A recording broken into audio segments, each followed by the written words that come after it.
impression is false. We're really fooled by it. I'm clearly in the camp that yes, intelligence cannot appear without some grounding in some reality. It doesn't need to be. So a lot of my colleagues who are more interested in things like computer vision are really on that camp that AI needs to be embodied, essentially. So there's ample evidence that we're not going to be able to learn good representations of the real world using generative model. So I'm telling people, everybody's talking about generative AI. If you're really interested in human-level AI, abandon the idea of generative AI.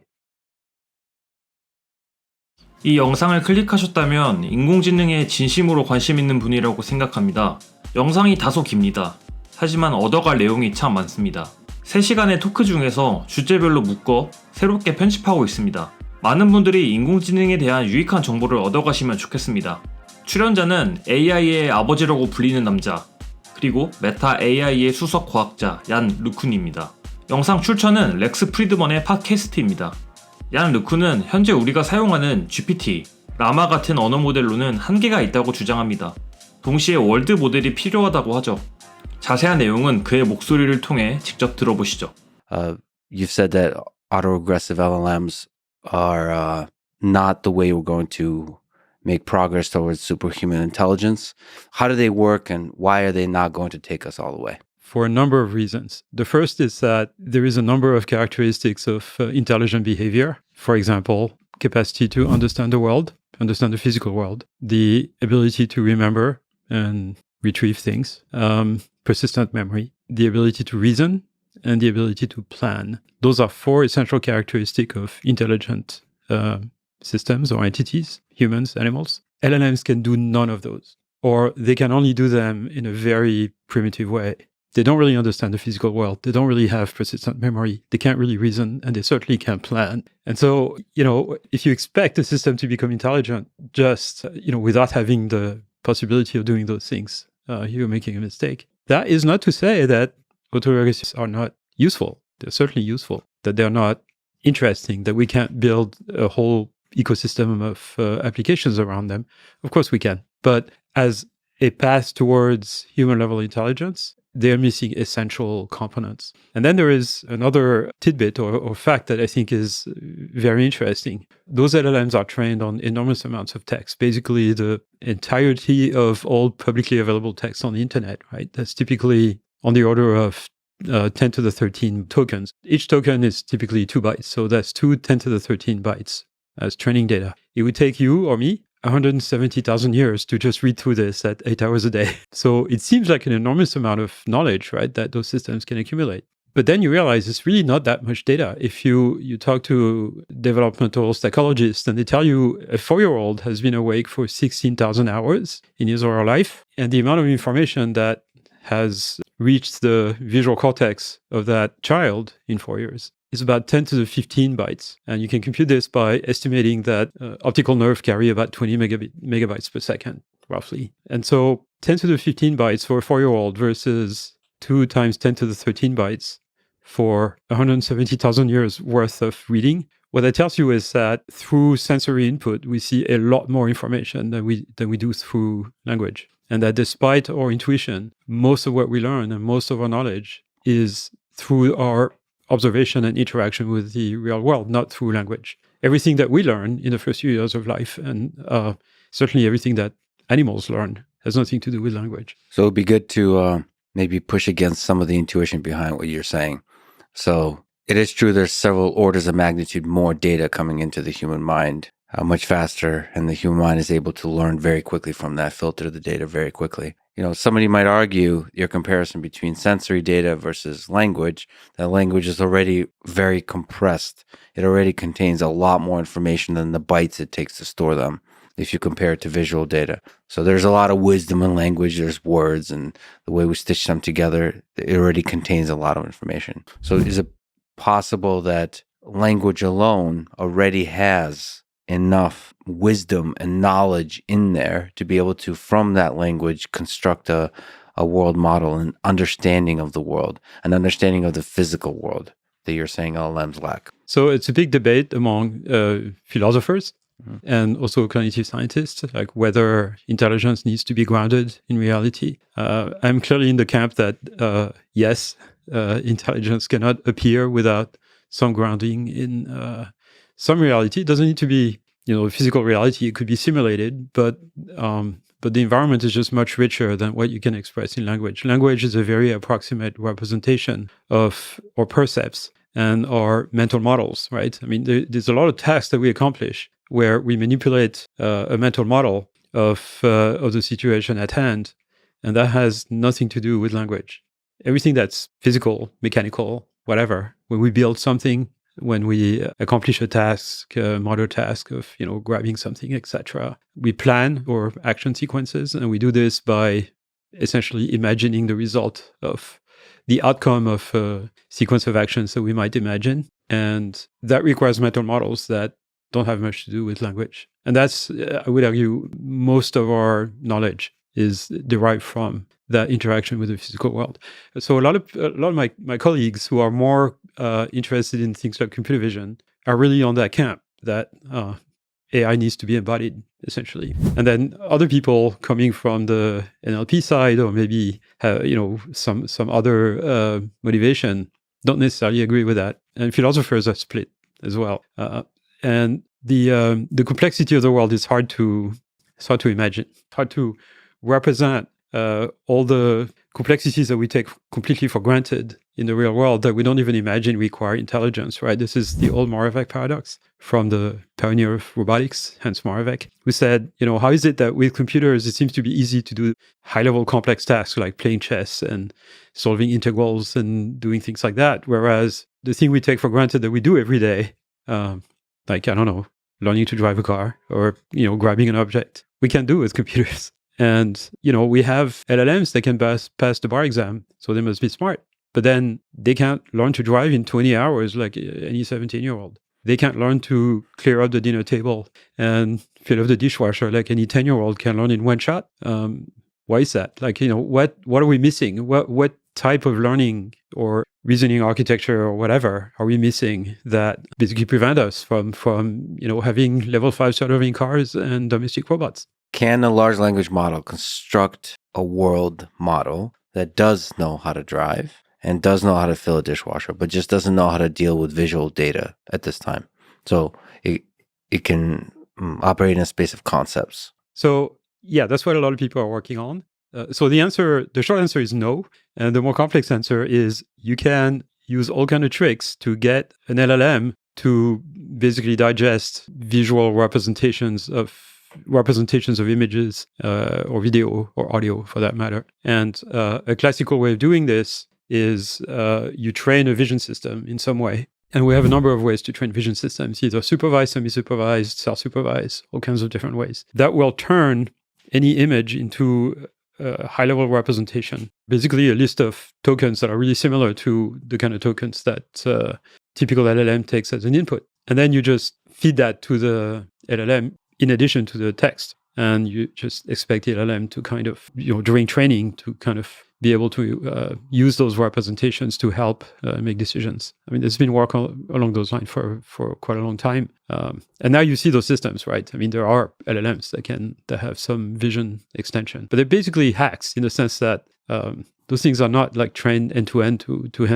really understand the world. They're not trained with video, for example. They don't really understand intuitive physics, at least not at the moment. So you don't think there's something special to you about intuitive physics, about sort of common sense reasoning about the physical space, about physical reality? That to you is a giant leap that LLMs are just not able to do. We're not going to be able to do this with the type of LLMs that we are working with today.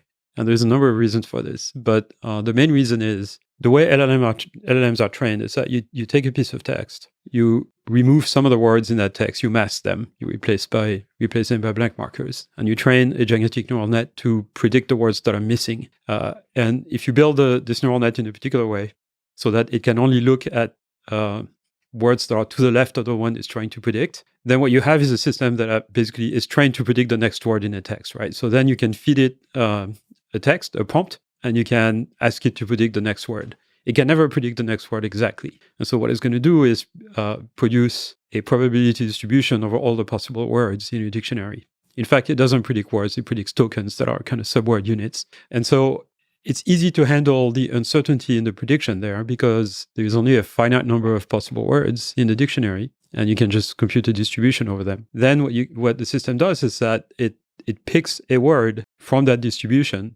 Of course, there's a higher chance of picking words that have a higher probability within that distribution. So you sample from that distribution to actually produce a word. And then you shift that word into the input. And so that allows the system now to predict the second word, right? And once you do this, you shift it into the input, etc. That's called autoregressive prediction, which is why those LLMs should be called autoregressive LLMs, but we just call them LLMs. And there is a difference between this kind of process and a process by which before producing a word, when you and I talk, you and I are bilinguals, we think about what we're going to say, and it's relatively independent of the language in which we're going to say it. When we talk about, like, I don't know, let's say a mathematical concept or something, the kind of thinking that we're doing and the answer that we're planning to produce is not linked to whether we're going to say it in French or Russian or English. Chomsky just rolled his eyes, but I understand. So you're saying that there's a bigger abstraction that goes before language, that maps onto language. Right. It's certainly true for a lot of thinking that we do. You're saying your thinking is same in French as it is in English? Yeah, pretty much. Yeah. Pretty much? Or is this like how flexible are you? Like if there's a probability distribution? Well, it depends what kind of thinking, right? If it's just if it's like producing puns, I get much better in French than English about that. No, but so is there an abstract representation of puns? Like, is your humor an abstract like when you tweet, and your tweets are sometimes a little bit spicy. Is there an abstract representation in your brain of a tweet before it maps onto English? There is an abstract representation of imagining the reaction of a reader to that text. Or you start with laughter and then figure out how to make that happen? Or figure out like a reaction you want to cause and then figure out how to say it, right? So that it causes that reaction. But that's like really close to language. But think about like a mathematical concept or, imagining, something you want to build out of wood or something like this, right? The kind of thinking you're doing has absolutely nothing to do with language, really. Like, it's not like you have necessarily like an internal monologue in any particular language. You're imagining mental models of the thing, right? I mean, if I ask you to like imagine what this water bottle will look like if I rotate it 90 degrees, that has nothing to do with language. And so clearly there is, a more abstract level of representation in which we do most of our thinking and we plan what we're going to say if the output is uttered words as opposed to an output being muscle actions, right? We plan our answer before we produce it.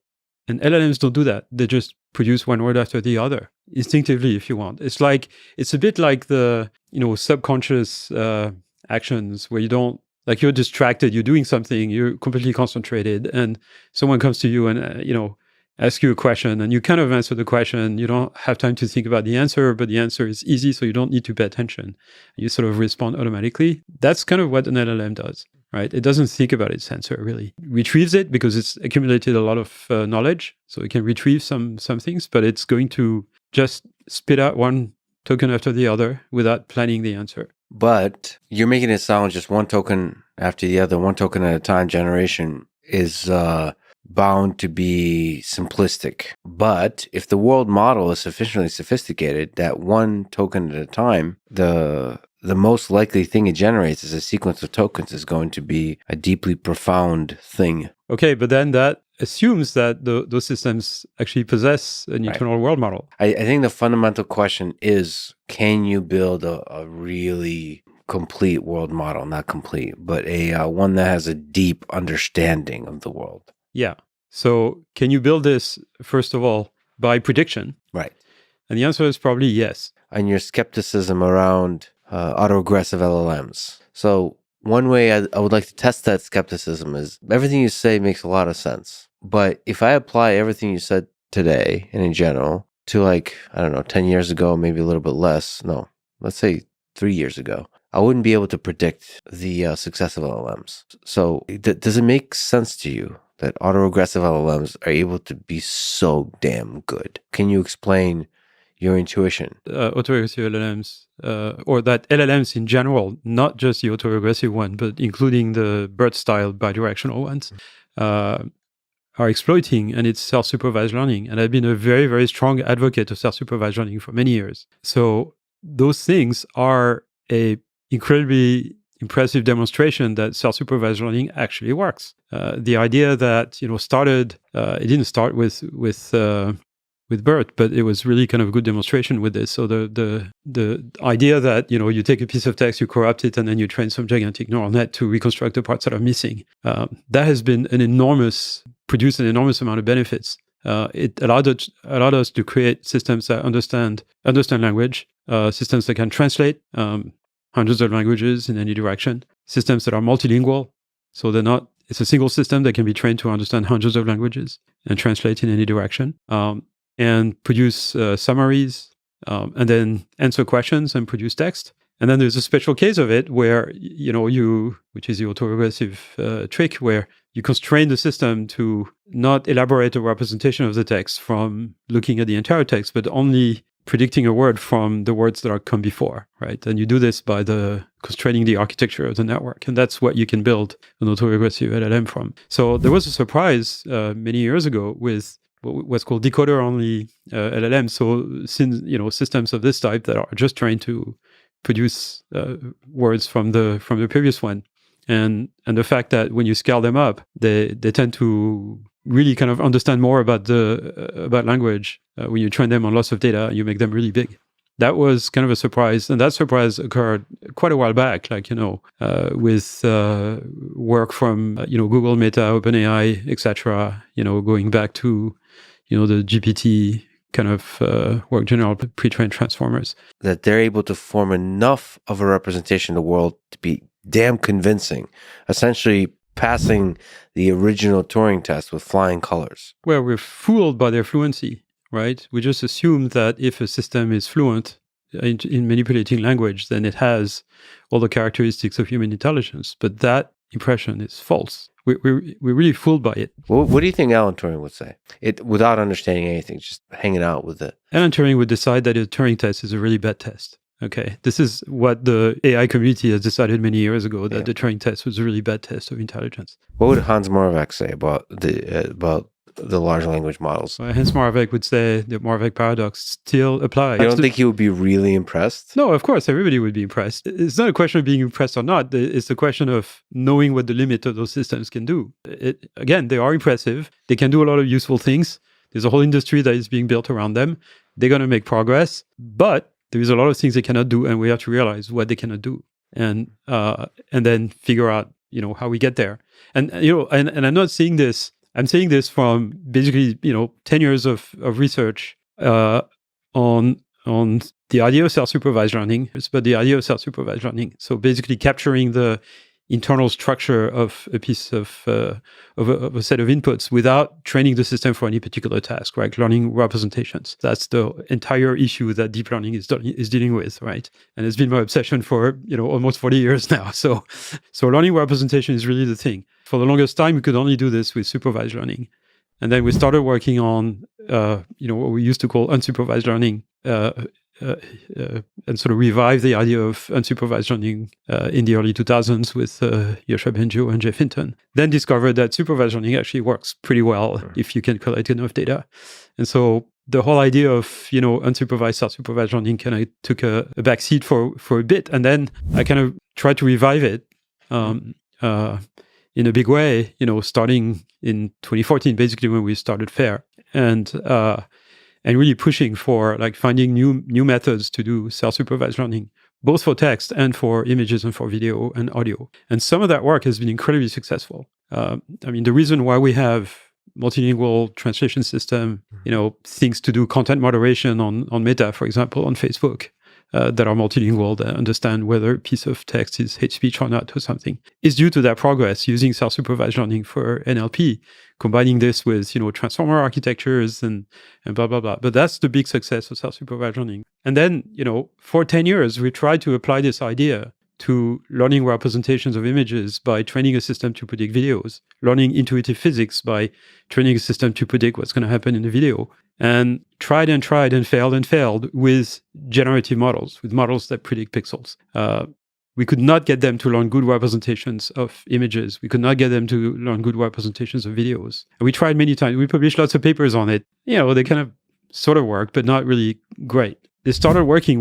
We abandoned this idea of predicting every pixel and basically just doing the joint embedding and predicting in representation space. That works. So there's ample evidence that we're not going to be able to learn good representations of the real world using generative model. So I'm telling people, everybody's talking about generative AI. If you're really interested in human-level AI, abandon the idea of generative AI. There's a lot of situations that might be difficult for a purely language-based system to know. Like, okay, you can probably learn from reading text, the entirety of the publicly available text in the world, that I cannot get from New York to Paris by snapping my fingers. That's not going to work, right? Yes. But there's probably sort of more complex scenarios of this type, which an LLM may never have encountered and may not be able to determine whether it's possible or not. So that link, from the low level to the high level, the thing is that the high level that language expresses is based on a common experience of the low level, which LLMs currently do not have. When we talk to each other, we know we have a common experience of the world. Like, a lot of it is similar, and LLMs don't have that. To be able to do high level common sense, to have high level common sense, you need to have the low level common sense to build on top of, and that's not there in LLMs. LLMs are purely from text. So then the other statement you made, I would not agree with the fact that implicit in all languages in the world is the underlying reality. There's a lot about underlying reality which is not expressed in language. I just think that most of the information of this type that we have accumulated when we were babies is just not present in text and in any description, essentially. And the sensory data is a much richer source for getting that kind of understanding. And then language doesn't come in until a year in life. By 18 months, you know about why people want to do things, and you help them if they can't. There's a lot of things that you learn mostly by observation, through interaction. In the first few months of life, babies don't really have any influence on the world. They can only observe, right? And you accumulate a gigantic amount of knowledge just from that. So that's what we're missing from current AI systems. 긴 영상 재밌게 보셨나요? LLM에 대한 좋은 강의였다고 생각합니다. 실제로 얀르쿤은 뉴욕대에서 교수를 하고 계시죠. 그는 초지능을 얻기 위해서 물리적 세계와 상호작용이 굉장히 중요하다고 말합니다. LLM으로는 도달하기 힘들다고 하죠. 그래서 어떤 노력들을 하고 있는지, 또 그가 생각하는 인공지능에 대한 흥미로운 이야기들이 궁금하시다면 구독과 알림 설정을 해주세요. 왜냐하면 누구보다 빠르게 이야기를 접하실 수 있으니까요. 다음 에피소드도 기대해주세요. 엔드플랜의 마초였습니다. 감사합니다.